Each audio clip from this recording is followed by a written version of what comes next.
자, 옆에 계신 분들과 한번 반갑게 인사하도록 하겠습니다. 반갑습니다. 잘 오셨습니다. 인사하시고, 네, 다시 한번 주님의 사랑으로 축복합니다. 사랑합니다. 이렇게 다시 한번 인사하겠습니다.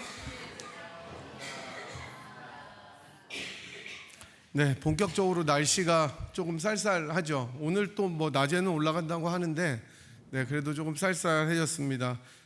으슬으슬하긴 한데요. 그래도 건강에 좀 유의하시고, 환절기가 있으면 감기도 많이 오는 것 같아서 오래 가는. 요즘은 감기가 안 떨어지는 것 같아요. 제가 보니까 이 사시사철 플루샷이랑 관계도 없는 것 같고, 그래서 건강하게 잘 저희들이 지낼 수 있도록 또 기도하시고 운동도 하시고 즐겁게 지내셨으면 좋겠습니다.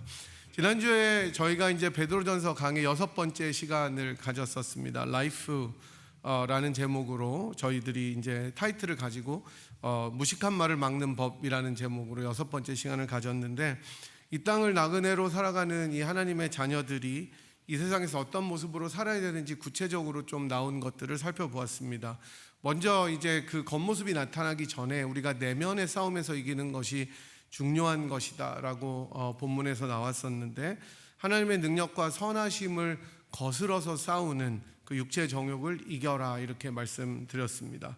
그리고 이제 세상과의 관계에서 우리가 아무리 세상이 약하더라도 선행으로 대할 때, 친절함과 선함으로 나아갈 때 이 세상에 저희들을, 이 신자들을 참소하고 협박하고 핍박하는 여러 무식한 말들이 사라지게 된다라고 말씀을 드렸습니다. 우리 예수님께서 침묵하심으로 또 인내로 이 모든 것들을 견디신 것을 생각하면서 저희들도 그런 포용으로 이 세상을 살아가야 된다라고 말씀을 드렸습니다. 이제 오늘은 라이프 시리즈 7번째 시간으로, 제목이 굉장히 긴데요, 고난은 그리스도의 발자취를 따르는 것으로 했습니다. 뭐라고요? 고난은 그리스도의 발자취를 따르는 것. 안 보시고 이렇게 아주 임프레시브 하십니다. 오늘 말씀을 통해서 고난의 유익과 또 의미에 대해서 좀 살펴보는 시간을 가지려고 합니다. 여러분, 고난이라고 하시면 솔직히 무슨 생각이 떠오릅니까? 너무 멀게만 느껴지십니까? 아니면 아예 내 삶이 고난이다, 이렇게 생각하십니까? 나는 지금 너무 힘겹게 고난과 이 어려움을 겪고 있는데, 다른 이웃이나 친구들은 이해하지 못하는 동떨어진 어려움이다, 이렇게 생각하는 분들도 있을 것 같습니다. 특별히 이민의 삶은 참 고대이기 때문에 고난이라는 주제로 설교를 하면 굉장히 인기가 많아요. 제가 지난번에 7월에 그 캘리포니아 갔을 때도 주제가 고난이었어요. 고난. 그래서 거기는 진짜 고난이 없는 분들 위주로 사는 분들이거든요. 다 잘 사는 동네, 미국에서 제일 잘 사는 동네인데, 거기서 이제 고난을 전했다 그랬더니 제 아는 목사님이, 야, 거기는 고난이 없는데 무슨 메시지를 전하고 왔어? 근데 다 고난이 있더라고요. 심지어 광우병 걸린 분도 계셨어요. 전 처음 봤어요.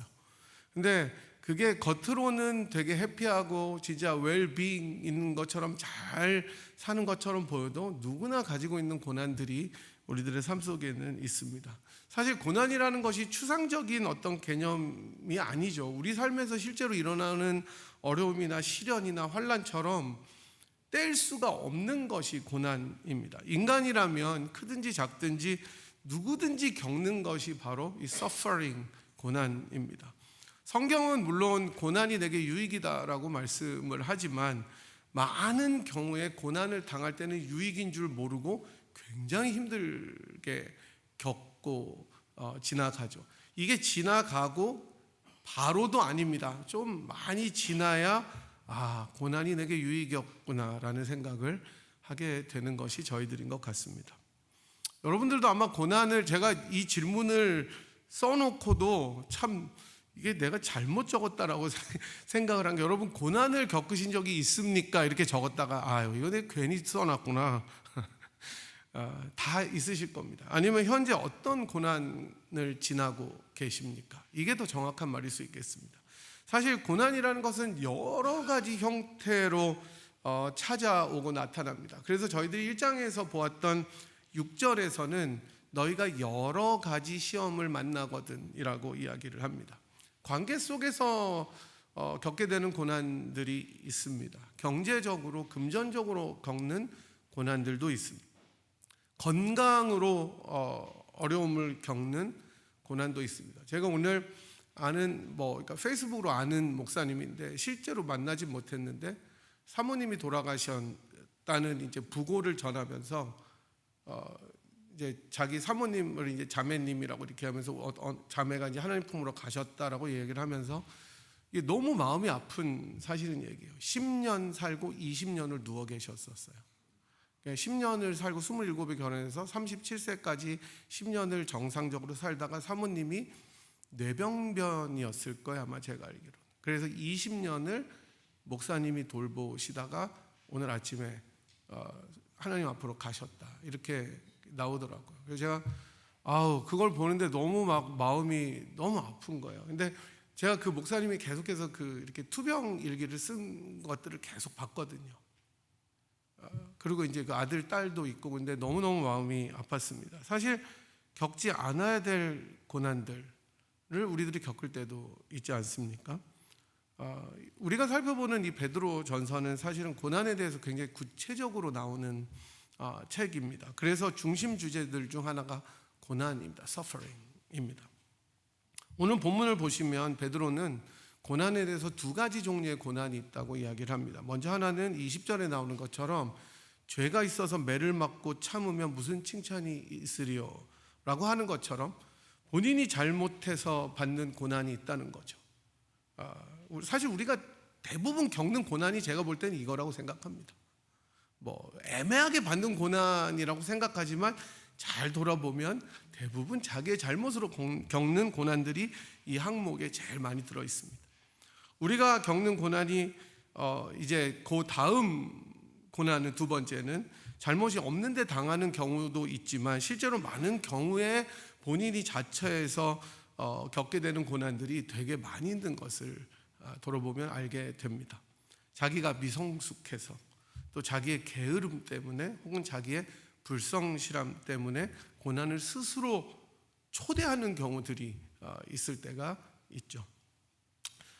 다른 하나는 조금 전에 다시 말씀드렸던 것처럼 선을 행함으로 고난을 받고 참는 고난이 있습니다. 이거는 나의 연약함과 부족함도 있겠지만 외부로부터 오는 엑스터널한 고난입니다. 아웃사이드에서 오는 거예요. 억울함을 당할 때, 그 다음에 선을 행하는데도 핍박을 받을 때, 이유 없이 어려움과 시련을 당할 때, 이런 것들이 억울하고 답답하지만 이런 자리에서 베드로는 뭐라고 말하냐면 이 고난은 주님의 발자취를 따르는 것이다. 그러니까 following his footsteps 이렇게 나옵니다. 여러분들은 이 두 개 중에 다 겪어보셨어요?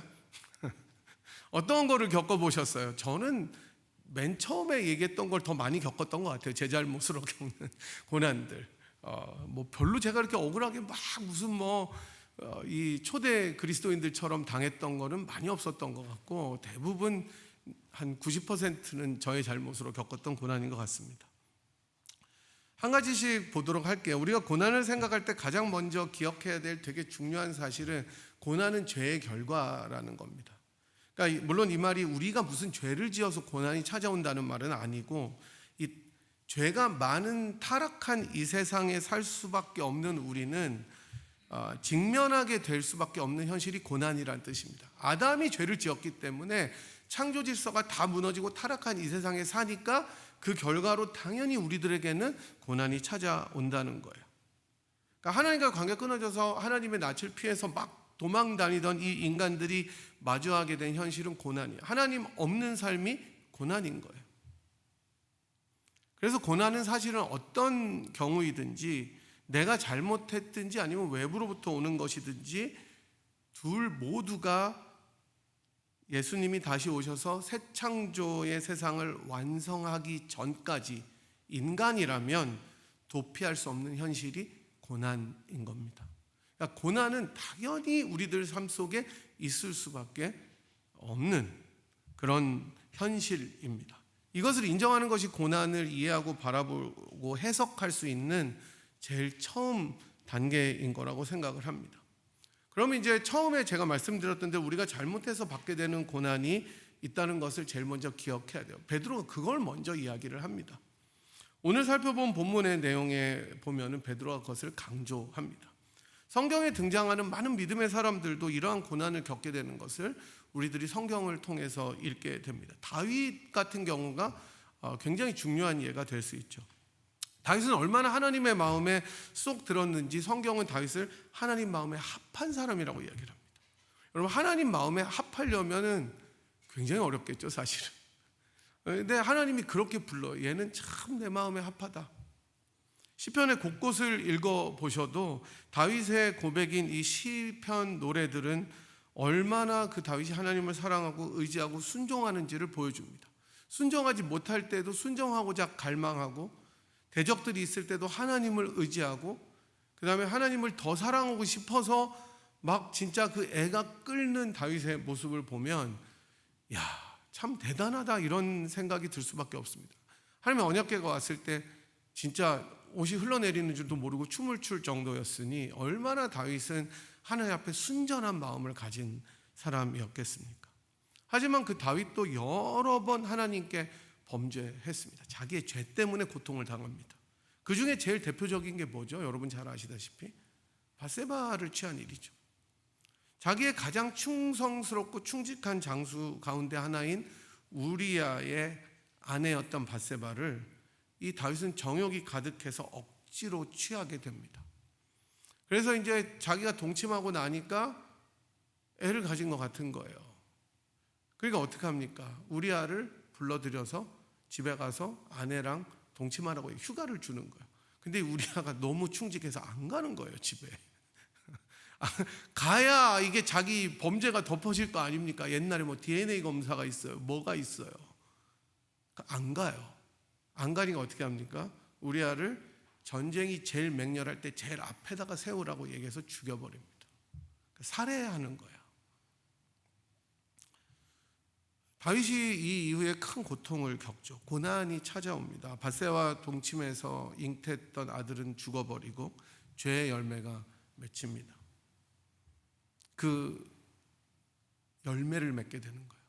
죄악의 열매, 컨시퀀스죠. 그런데 사실 다윗의 고난은 이러한 죄의 열매를 먹은 것으로 끝난 것이 아니라 제일 중요한 것은 다윗의 심령이 상해버린 거예요. 자신의 죄와 잘못으로 자처한 고난 가운데 가장 크고 심각했던 일은 뭐였냐면 다윗이 시편 51편에 고백했던 것처럼 구원의 기쁨이 사라진 거예요.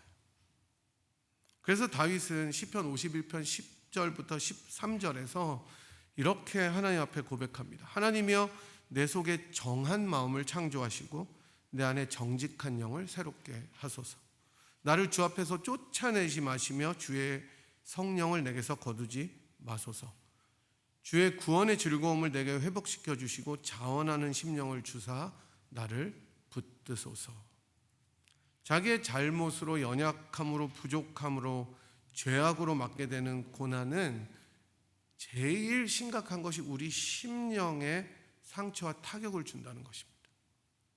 구원의 간격이 사라져요. 내 잘못으로 죄악이 찾아오고 그것으로 인한 고통이 있으면 내 뼈가 상한다고 이야기하는 것처럼 하나님과의 교제가 끊어집니다. 아담이 그랬잖아요. 그래서 잘못이 있어서 매를 맞고 참으면 베드로는 뭐라고 얘기하면 칭찬이 없다고 이야기합니다. 사실 이게 우리가 많은 경우에 마주하는 고난의 모습일 것입니다. 특히 더 젊을수록 시행착오도 많고 좌충우돌하면서 겪는 많은 일들 가운데 직면하는 고난일 것입니다. 그러면 이런 고난이 정말 아무 의미가 없을까? 내 잘못이면 그냥 철저하게 매를 맞고 벌을 받고 칭찬도 없고 그냥 구겨지는 인생과 삶을 살아가야 되는 겁니까? 대부분 이게 고난이라면 성경은 그렇지 않다고 이야기합니다. 조금 전에 살펴본 다윗의 케이스에서도 하나님께서는 그 자기의 과오와 죄악과 이런 잘못으로 벌어진 고난을 통해서도 일하시는 거예요. 이게 하나님의 은혜예요. 하나님께서는 다윗으로 하여금 회개의 자리로 나오도록 부르셨습니다. 그리고 그 고백을 따라서 그 영을 정결하게 하고 회복하게 하셨습니다. 그러니까 그 기도를 들으신 거죠. 그래서 다윗은 다시 일어설 수가 있었던 겁니다. 만약에 하나님께서 그냥 상한 심령으로 내버려 두었다면, 구원의 간격을 회복시켜 주시지 않았더라면 다윗은 죽었을 거예요. 진짜 속병이 나서 죽었을 거예요. 인생은 그냥 망하기 때문입니다. 이스라엘 역사를 통해서도 하나님께서는 이 일을 한 번도 쉬지 않고 신실하게 다 행해 주셨습니다. 이스라엘 역사는 하나님을 향한 반역의 역사인데, 잘못인데, 죄고 저항인데, 하나님께서는 때로는 그들을 벌하시기도 하시지만 결국 회복으로 이끌어 주셨기 때문입니다. 이게 하나님의 마음이에요. 그래서 고난은 하나님의 회복을 경험하는 통로가 되는 것입니다. 비록 우리들의 잘못으로, 우리들의 죄악으로 인한 것이라는 그런 어려움이 있을지라도 하나님께서는 이것을 통해서 회복하는 기회로 우리들을 초청하십니다. 여러분, 예수님의 제자는 연습을 통해서 자라납니다. 저는 이렇게 생각해요. 제자로 부르시는 것은 일방적인 은혜고, 심지어 내 응답도 불가항력적인 은혜 가운데 고백하는 것이지만, 그래서 하나님께서 우리들을 부르실 때 그 소명, 콜링은 언제나 효력이 있다. 그래서 유효적 소명이라고 얘기를 합니다. 언제나 그 효과적이에요. 효과적인 부르심. 그래서 effectual calling이라고 얘기를 합니다. 하지만 제자로 자라나는 것은, 성장하는 것은 연습과 훈련을 통해서 이루어지는 측면도 굉장히 많이 있어요. 그래서 우리는 어떤 고난이든지 하나님께서 나를 훈련하시는 기회로 생각하셔야 됩니다. 여러분, 고난을 당하면 아픕니다. 쓰라립니다. 힘들어요. 저도 좋지 않아요. 괴롭습니다. 그리고 외롭기도 합니다.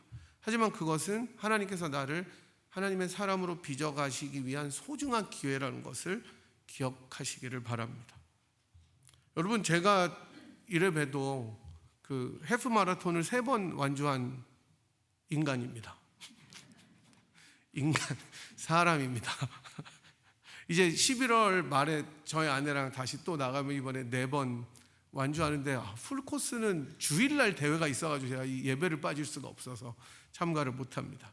팬데믹 때 조금씩 뛰기 시작해서 러닝에 이렇게 몰두하게 되고, 요즘은 좀 제가 결로져서 잘 못 뛰는데 미치게 되니까 이게 뛰는 게 너무 즐거운 거예요. 근데 그 러닝에 대한 첫사랑이 영원하지가 않아요. 요새 팍 식었어요. 권태기예요. 제가 우리 현 집사님한테 물어보니까 그 시기를 잘 넘겨야 평생 뛴다고. 지금 40년 뛰셨거든요. 특히 목표를 두고 훈련하면 정말 힘들어요. 뛸 때 힘들어요. 성화에 방해되는 여러 욕들이 나옵니다, 속에서.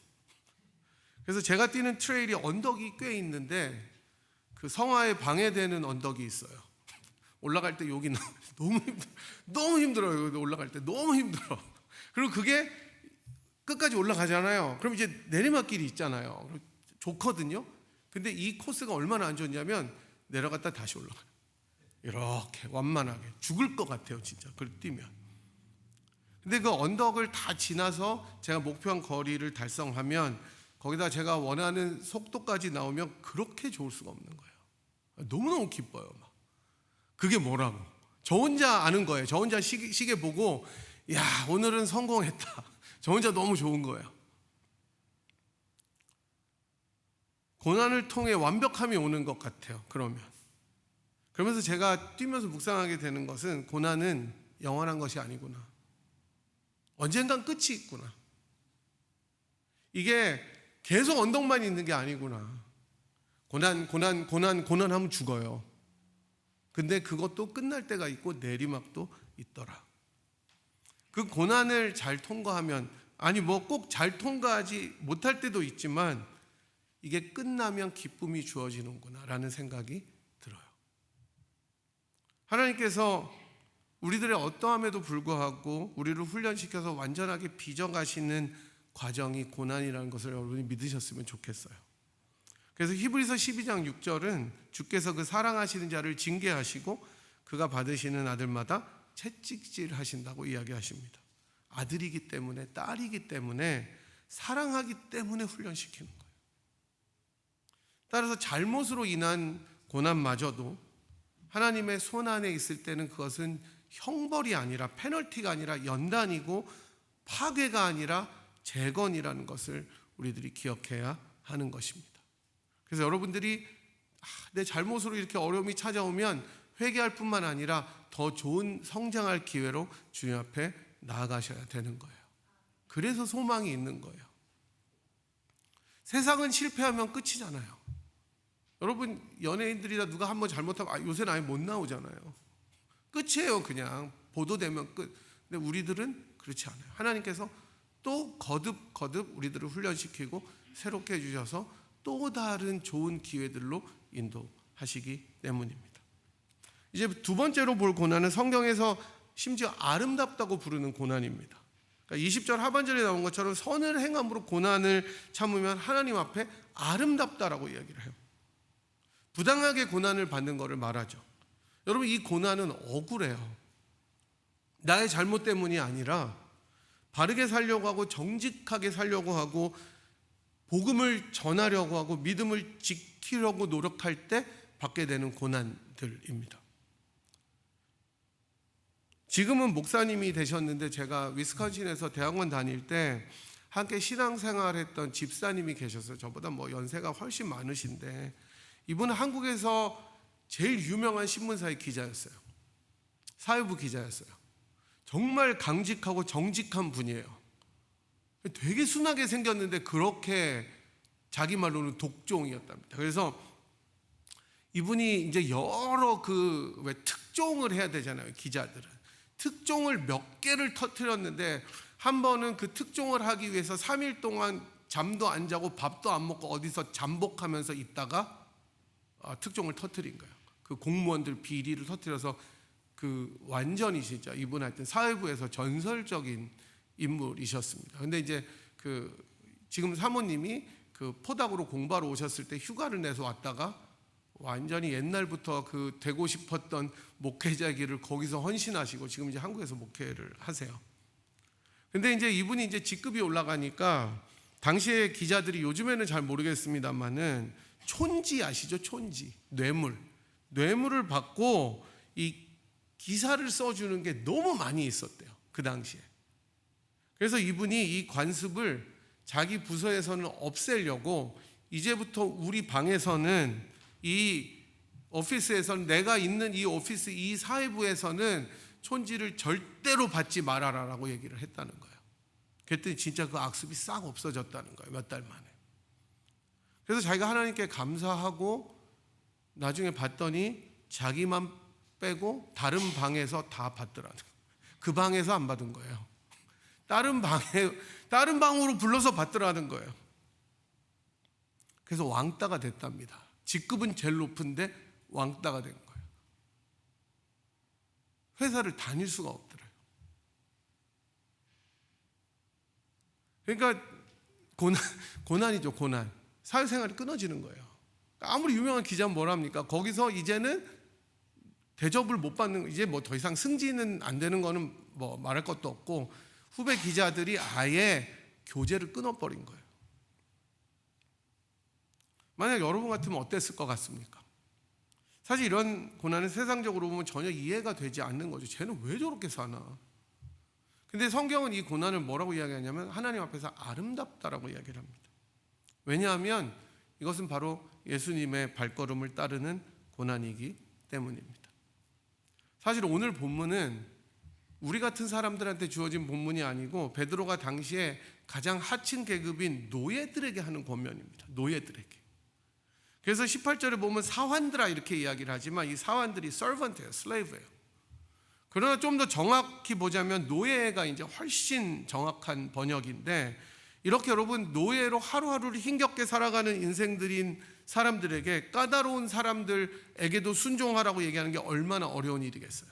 안 그래도 노예로 힘들어 죽겠는데 까다롭고 더 괴롭히는 사람들에게도 순종해라. 부당한 대우를 받는 것도 노예에게는 당연한 일이지만 견뎌야 하는 일이었지만 그래서 분노가 있을 것인데 그럼에도 불구하고 어떻게 하라고요? 순종하라 이렇게 이야기를 합니다. 여러분 옛날에 지금 이제 벌써 오래된 것 같은데 저는 엊그제 같은데 추노라는 드라마 있었던 거 기억하세요? 추노, 도망간 노비라는 뜻이죠. 우리나라에 이 도망간 노예를 잡는 내용인데 노예의 삶이 얼마나 비참했는지를 알 수가 있습니다. 물론 그 도망간 노예가 너무 잘생겨가지고 사실 좀 그러긴 했지만, 그 추노 보시면 도망가다 잡히면 낙인을 찍잖아요. 계속 불로 지져버립니다. 그냥 그 주인의 것이라는 것을 확인시키기 위해서. 그러니 노예들은 잘하면 본전이고 못하면 죽는 겁니다. 물론 18절에 나오는 것처럼 선한 주인들도 있었을 거예요. 그렇지만 많은 경우에 그렇지 않은 주인들도 있었을 겁니다. 이런 사람들에게도 순종하고 선을 행해서 고난을 받으면 아름답다고 이야기하는 겁니다. 하지만 억울한 일을 당하다 보면 사실 누가 좋겠어요? 기쁠 수도 없습니다. 특히 내가 잘못한 게 없는데 unfair하다고 생각하면, 그래서 내 인생 속에 어려운 상황이나 불안함과 괴로움이 찾아오면 그거보다 힘든 것이 없을 겁니다. 그게 고난이에요. 진정한 고난입니다. 그런데 베드로는 왜 이런 억울한 일들을 겪는 사람들에게 고난이 아름다운지를 설명합니다. 그게 21절인데 저희 한번 같이 읽어보도록 하겠습니다. 이를 위하여 너희가 부르심을 받았으니 그리스도도 너희를 위하여 고난을 받으사 너희에게 본을 끼쳐 그 자취를 따라오게 하셨느니라. 저는 오늘 이 말씀이 본문의 핵심이라고 생각합니다. 하나님 앞에 아름다운 고난을 위해서 우리가 부르심을 받았다는 거예요. 이게 무슨 뜻입니까? 고난받는 이유에 대한 대답입니다. 노예들이 정말 억울하고 분노가 치솟고 부당한 것을 느끼지만 인내해야 되는 이유는 이것이 제자로 그리스도의 사람으로 부르심이기 때문이라는 것입니다. 베드로는 여기서 무슨 노예 제도가 옳고 그르고를 이야기하는 것이 아닙니다. 지금 그게 초점이 아니에요. 고난을 견디는 사람들에게 주어진 부르심은 너무나 귀하고 아름답다는 것을 하이라이트하고 있는 것입니다. 다시 말씀드리면 고난은 제자의 표지라는 거예요. 마크예요. 자국이에요. 고난이 없으면 그래서 제자가 아니라고 해도 될 정도로 고난은 제자의 마크예요. 고난이 없는 사람은 인생의 깊이가 없다고 하지 않습니까? 여러분, 하나님이 사랑하시는 사람은 고난을 많이 겪은 사람들입니다. 인생에 부침이 있는 사람들. 그래서 내가 한번 밑으로 꺼져 보기도 하고 다시 올라와 보기도 한 사람들을 하나님께서 특별히 만지시고 사랑하십니다. 그 고난이 그래서 결코 의미 없고 생고생만 하다가 죽도록 힘든 그 일을 겪다가 하나님 앞에 서는 것이 아니라 그리스도의 발자취를 따라가는 일이다라고 이야기하는 것입니다. 여러분, 제자는 선생님을 따라가게 되어 있습니다. 선생 대신 예수님께서 고난의 길을 가셨기 때문에 우리 역시 그 길로 초청을 받는 겁니다. 그래서 먼저 예수님께서 본이 되시고 우리로 하여금 자신의 자취를 따라오게 하셨다고 말씀하십니다. 그래서 여러분이 가장 먼저 기억해야 될 사실은 예수 믿고 정직하고 경건하게 살려고 하다가 받는 고난은, 복음을 전하다가 얻게 되는 핍박은 여러분들이 진정한 제자라는 사실을 확인시켜주는 영광의 표지입니다. 그 고난은 내가 예수님을 따라서 잘 살아가고 있다는 증거입니다. 그래서 베드로는 주님이 어떻게 그 고난을 감당하셨는지에 대한 태도와 방법들을 설명합니다. 예수님께서는 아무 죄도 없으시지만 맞대어 욕하지 않으셨습니다. 우리들은 억울하게 고난을 당하면 페이백하기를 원해요. 그게 인간의 본성이에요.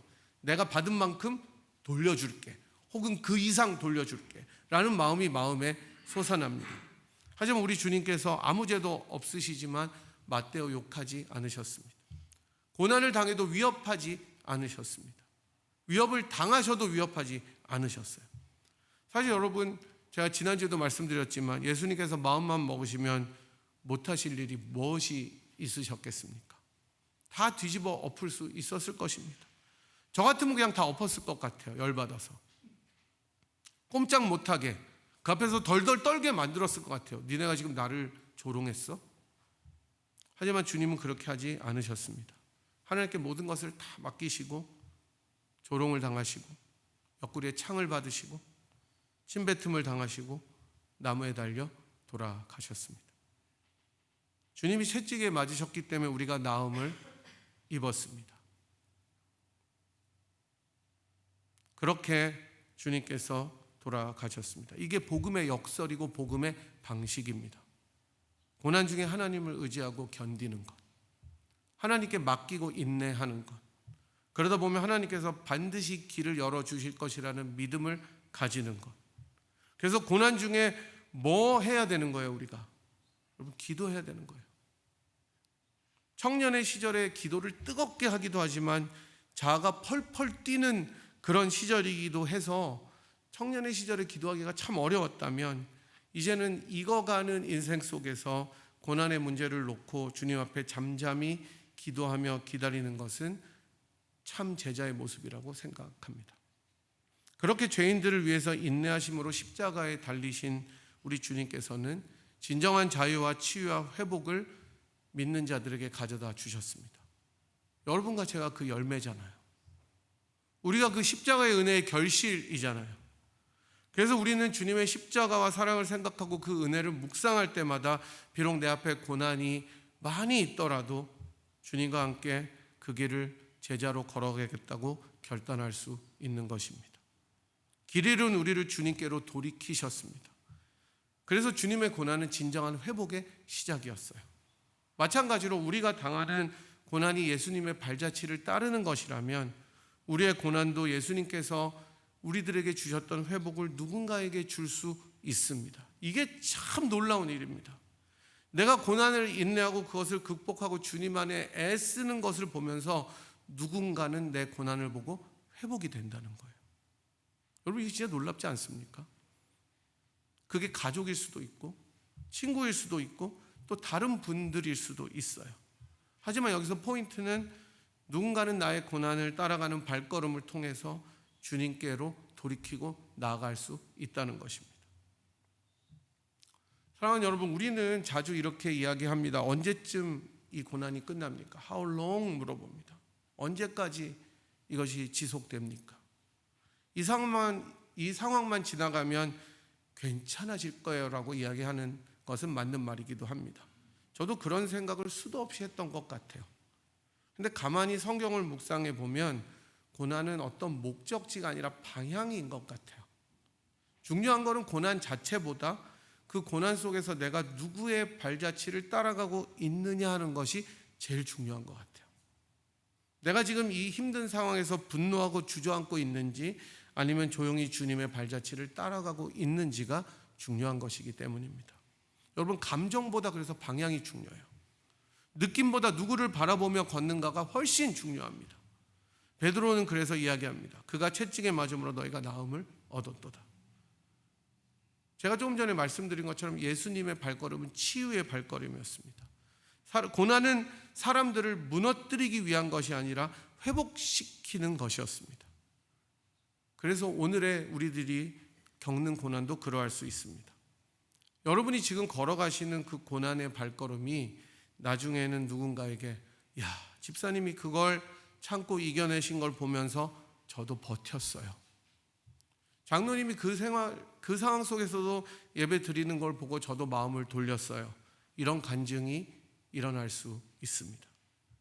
여러분의 발걸음이 예수님의 발걸음을 닮아가면 그 길에는 반드시 생명이 피어나게 되어 있습니다. 예수님은 고난 가운데 우리들을 하나님께로 이끄셨고 이제 우리도 고난 속에서 누군가를 생명의 길로 이끌 수 있습니다. 이것이 새 창조의 백성이고 제자가 된 사람들의 영광스러운 길입니다. 그러니 여러분, 예수님을 따라가십시오. 물론 여러분들이 고난을 달라고 기도하실 필요는 없지만 고난 중에 계시다면 주님을 의지하십시오. 주님의 치유가 나의 치유가 될 것이기 때문입니다. 주님의 생명이 나의 생명이 될 것입니다. 그리스도의 발자취를 따라서 고난의 여정이지만 주님께 의지하는 우리 모두가 되기를 주님의 이름으로 간절히 축복합니다. 네, 우리 아까 가사가 안 나왔었는데 지금 나와요. 네, 이제 우리 나는 주를 섬기는 것에 후회가 없습니다. 다 함께 일어나셔서 찬양하도록 하겠습니다.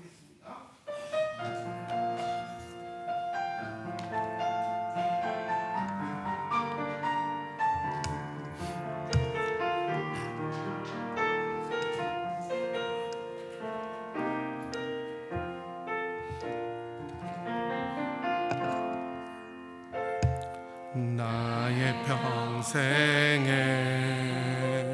가장 복된 일은 내가 예수님을 만난 것이라. 나의 평생에 가장 잘한 일은 내가 예수님을 주로 섬긴 것이라. 이 세상 살 동안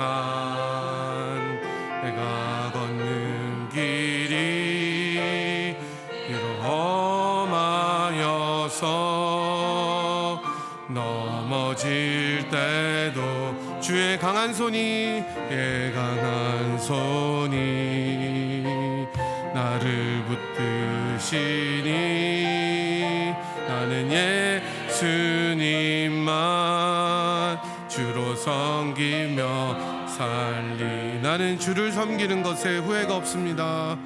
나는 주를 섬기는 것에 후회가 없습니다. 내가 어려운 모든 시간 다 주의 은혜니. 내가 걸어갈 모든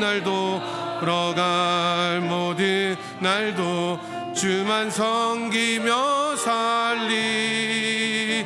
오직 예수 이름 부르며 살아가리. 우리 처음부터 다시 합니다. 나의 평생에 가장 복된 일은 나의 평생에 가장 복된 일은 내가 예수님을 만난 것이라. 예수님을 만난 것이라. 나의 평생에 가장 잘한 일은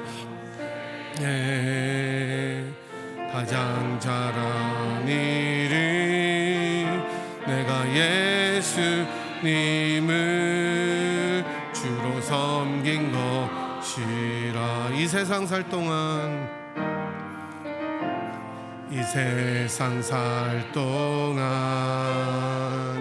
내가 걷는 길이 때론 험하여서 넘어질 때도 주의 강한 손이 나를 붙드시니 나는 예수님을 주로 섬기며 살리. 주님만 주로 섬기며 살리. 나는 주를 섬기는 것에 후회가 없습니다. 내가 걸어 모든 시간 다 주의 은혜니. 내가 걸어갈 모든 날도 주만 섬기며 살리. 오직 예수 이름 부르며 살아가리라. 이것이 나의 간증이요, 이것이 나의 간증이요, 이것이 나의 찬송일세. 나 사는 동안 주님 없이 구주를 찬송하리로다. 이것이 나의 간증이요. 한 번 더 찬양합니다. 이것이 나의 간증이요, 이것이 나의 찬송일세. 나 사는 동안 끊임없이 구주를 찬송.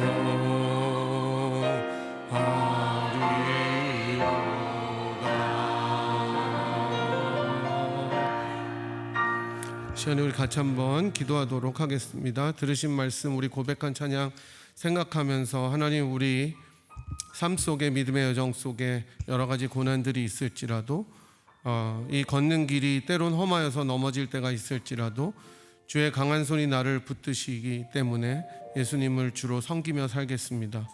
내가 주를 섬기는 것에 후회가 없다는 것이 나의 간증이 되게 하시고, 내가 걸어온 모든 시간이 주님의 은혜라는 것을 기억하며 앞으로 걸어갈 모든 날도 주님 앞에 맡기는 인생 되기를 원합니다. 주님, 이 고난 속에 저를 두게 하신 그 은혜를 우리들이 발견하게 하시고, 그 주님의 손을 붙잡고 나의 간증이라고 고백하며 주님을 찬송하는 인생 되게 하여 주시옵소서. 우리 이 제목을 가지고 주님 한번 크게 부르신 후에 통성으로 한번 주님 앞에 기도하겠습니다. 주여! 아버지 하나님, 정말 저희들 삶 속에 여러 가지 고난과 어려움이 있지만 아버지 하나님, 우리가 주님을 섬기는 것이 이 세상에서 가장 잘한 것이라고 고백하는 인생 되게 하여 주시옵소서. 주님을 안 것이 내 인생의 가장 아름다운 일이었다고 고백하는 인생 되게 하여 주시옵소서. 다른 모든 것이 우리들에게 만족을 주지 못하는 것을 기억하며 우리가 정말로 때로는 넘어지고 가는 길이 험하여 아버지 정말로 험난할지라도 그 주님의 손잡고 신실하신 주님을 찬양하며 아버지 나아가는 저희들의 인생이 되게 인도하여 주시기를 원합니다. 우리 성도님들 중에 아버지 하나님, 참으로 고난으로 어려움을 당하시는 분들 계십니까? 하나님, 그 인생을 새롭게 하여 주시옵소서. 아버지, 감사함으로 나가게 도와 주시옵소서. 그것이 나의 간증이라고 주님 앞에 고백하는 인생이 되게 도와 주시옵시고, 돌이켜 감사하며 주님 앞에 이 고난을 열매로 드릴 수 있는 저희들이 될 수 있도록 주님 인도하여 주시옵시고, 저희가 이 세상에서 가장 선한 것입니다.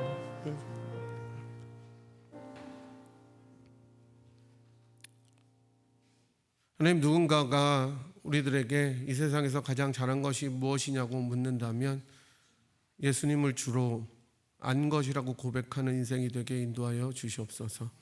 그 주님을 주님으로 섬기는 것이 내 인생에서 가장 자랑스러운 일이라고 고백하는 인생이 되게 하여 주시옵소서.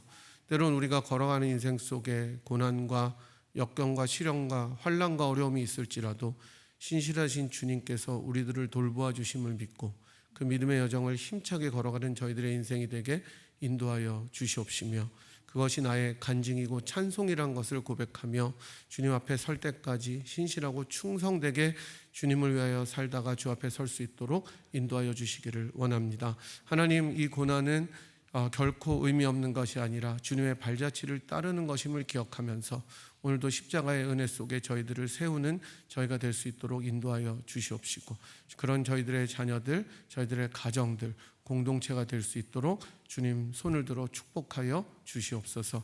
지금은 위협을 당하셔도 위협하지 않으시고 온몸으로 고난을 받으셔서 우리를 하나님의 자녀로 불러주신 우리 구주 예수 그리스도의 무한하신 은혜와 그 아들을 아끼지 아니하시고 우리 모두를 위하여 기꺼이 내어주신 하나님 아버지의 극진하신 사랑하심과 성령 하나님의 위로 교통 충만하심이 고난 중에도 주님의 신실하심을 의지하며 내가 이 세상에서 제일 잘한 것이 주를 섬기는 것이라고 고백하고 그 찬양으로 평생을 살아가기로 결단하고 돌아가는 이 자리에 함께한 주의 백성들 한 분 한 분 머리 위에와 그들의 가정 위에, 사랑하는 분야의 재단 위에 지금부터 영원토록 함께 하시기를 간절히 축원하옵나이다. 아멘.